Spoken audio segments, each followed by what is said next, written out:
Hi and welcome. I'm Shelley and I quit. I did it. I quit. This was a huge, huge, monumental leap of faith on my part.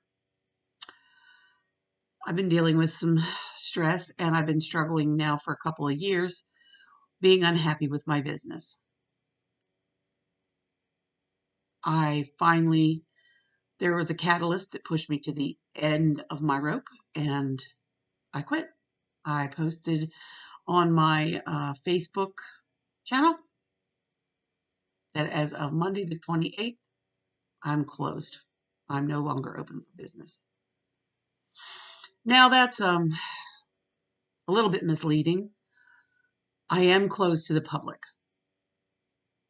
I am going to be doing work for friends, family, and good clients that I shouldn't say good clients because I have a lot of good clients. So it's not like good clients. It's mostly friends and family. I just can't deal with the public anymore. I just can't. I'm unhappy. I've been unhappy. It's been a struggle to go down there and work every day. And I have a motto, and my motto is if not now, when? I'm 58. I'm running out of time. Maybe that sounds morbid to you. It used to me when people would say that. But the truth of the matter is we're all running out of time. And I've been unhappy long enough. Some of you here may be believers in God. Some of you may not. Personally, I believe in God. I have prayed and prayed that He would show me a way. I needed a way. I needed a way to be happy. I know that He doesn't want me unhappy. I don't want to be unhappy. What finally pushed me over the edge was, well, it was a combination of things. Not yesterday, but the day before. Well, maybe it was yesterday. It doesn't matter what day it was. There was a combination of three different things that came together and it pushed me into a realization. And that realization is I'm done. I quit. I have quit drama and I'm quitting catering to the public. So I quit catering to people with drama. I cut someone out of my life yesterday. Sent them a nice letter explaining to them that, you know, how I feel. I'm not going to go into it here. She, in my opinion, and how it felt to me, was she used me. She came into my home. I took her in. I fed her. I clothed her. I paid for her to fly back and forth to Florida to visit friends and family. Gave her grocery money. Filled her vehicle with gas. Brought her into my home. She stayed with me for months. She's a relative, but in the end, she didn't think I gave her enough. She didn't think that I gave her enough. There were many occasions that she would send me a message. Can you send cash at me $20 for cigarettes or I need gas? She basically lived in Florida. She had a home, has a home in Florida, and she would go back and forth on my dime. I mean, I did it. She came up and she would stay with me, and my house was never clean enough, and nothing was ever good enough. It had to be done her way, so she basically took over my home. She cleaned my house her way, which didn't, let's be honest, two women cannot be in the same household together for any length of time. We butted heads. I was on my Alaska cruise and she sent me a message. She was at my house, supposed to watch my dogs. I was going to pay her when I got back. I was going to give her some money for watching my dogs. Although, in light of everything else that I had given her, I didn't think that I owed her, but I was going to give her some anyway. But before I could get home, she blew me up on Facebook Messenger. It's the only way we could talk on the ship. So she was telling me what a miserable person that I am and how that I don't give her enough. So basically, I said, if that's the way you feel, then you need to leave now. Don't be there when I come home. My daughter will take care of the dogs. So she left. She went to her mother's. Her mother lives close by, and then I don't know how she got back to Florida. Not a problem at this point. But yesterday she started blowing up my phone. You have this of mine, you have that of mine, and I don't. I have. She left some paperwork, and I sent it to her, along with a nice note telling her that I am drama free now, and she is never to contact me again. Sometimes you have to cut people off. You just have to. That was one of the things. And then there was a couple things to do with work, with my job.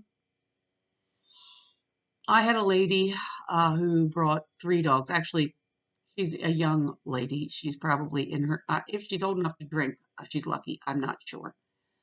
She brought 3 dogs to me to groom. They have brought these dogs to me on numerous occasions, and they were 40 minutes late for their appointment. I have a sign on the door that says if you're more than 15 minutes late, you have to reschedule because it puts me behind. But because of a scheduling mix-up the week before that I felt was maybe my fault, I went ahead and took the dogs 40 minutes late. Groomed the dogs. They came and picked them up. 2 of the 3 dogs are biters. They're kind of nasty. So I had them come in the back to get the dogs out of the kennels because of kennel fright. When you corner a dog that's already nervous and reach in to grab them, they will bite you. So after I groomed them, I put them back in the kennels and I had them come in and take them. They paid the bill, which I charged a $20 late fee, which I thought was fair. It's not an hour later that I get a message that I have a 1-star review on Google. She was very scathing about, she felt that my shop was nasty. Now, my shop gets cleaned daily with bleach. It's not fancy. I don't charge fancy prices. When you come down the lane on this farm, do not expect fancy. I don't have the money to go out and pay $2,500 to $3,000 a month rent on a shop, nor do I wish to spend it. So the shop that I have used to be a milking parlor. My husband and I cleaned up a portion of it and remodeled it as best we could. It is clean. The floors I painted with garage floor paint. And over the years, I've been in there 9 years. Over the years, the paint is chipped up. And I work so much that it's hard to take the time to repaint it. And I thought, what's the use? So when they came in the back, the review stated that my place was filthy. So when they came in the back, there was dog hair on the floor. And I don't know what she's talking about as far as filthy. The place was clean. Now, again, as I said, it is not the Ritz, but it is clean. And I take care of the dogs, and I love the dogs. She was extremely scathing, and she also said that she was going to pursue this. What that means, I have no idea. I don't know how she thinks she's going to pursue it, but this got to me, as well as, like I said, the relative. Then you have this. Then I had another client call me. Now, she has a little Yorkie, which I don't mind. It's probably 2 pounds soaking wet. They're very difficult to groom because they're small dogs and they're easy to hurt if you're not careful. So I'm extra careful because I don't want to hurt anybody's dog.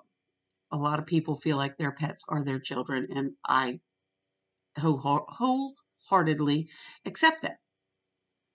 She had an appointment about 2 months ago. Now, I do these dogs one in, one out. The dogs come in at, let's say, your appointment's at 9.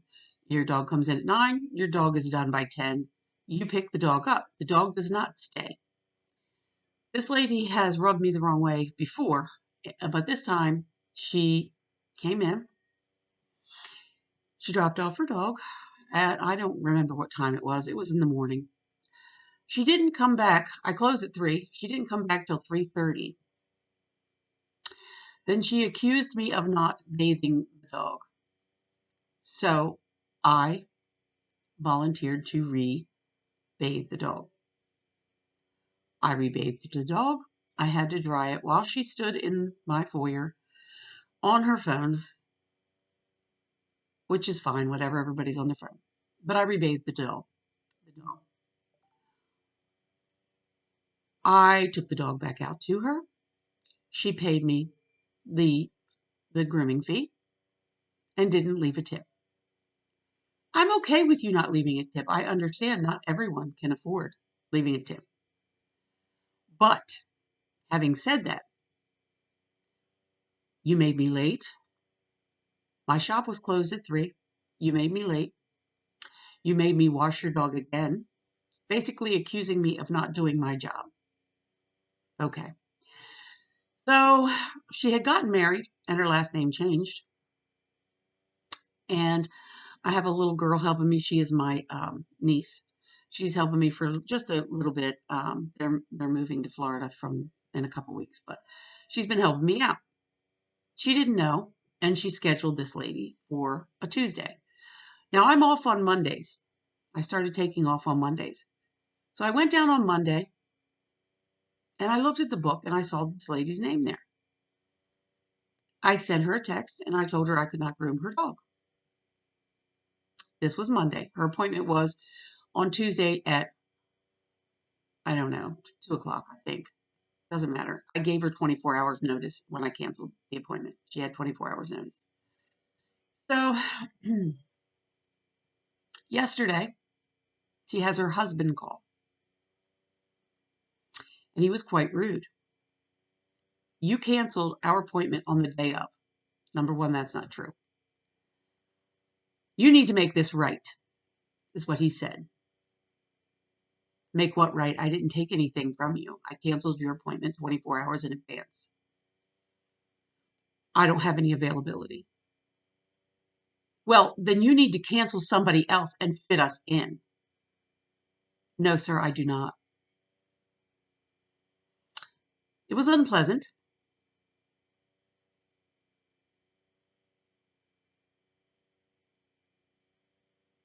And I just started thinking, I don't need this.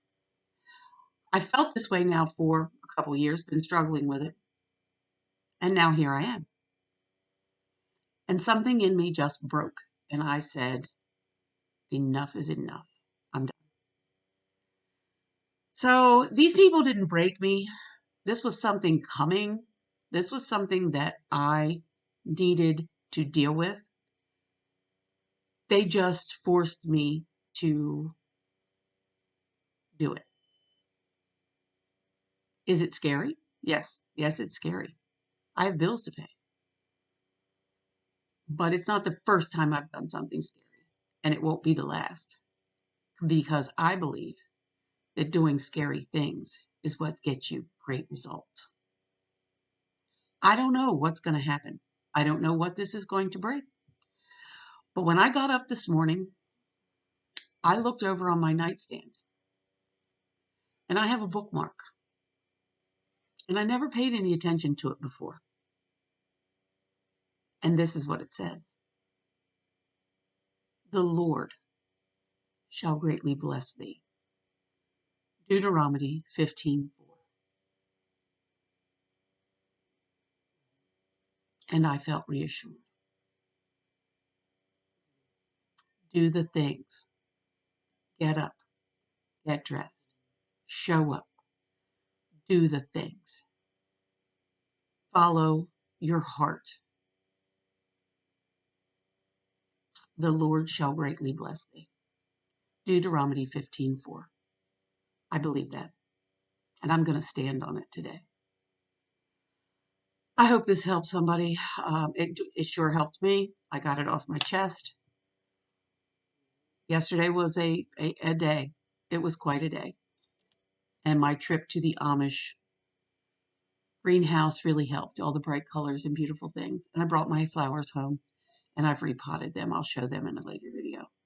I hope you enjoyed this. A love to all of you, and I'll see you in the next video.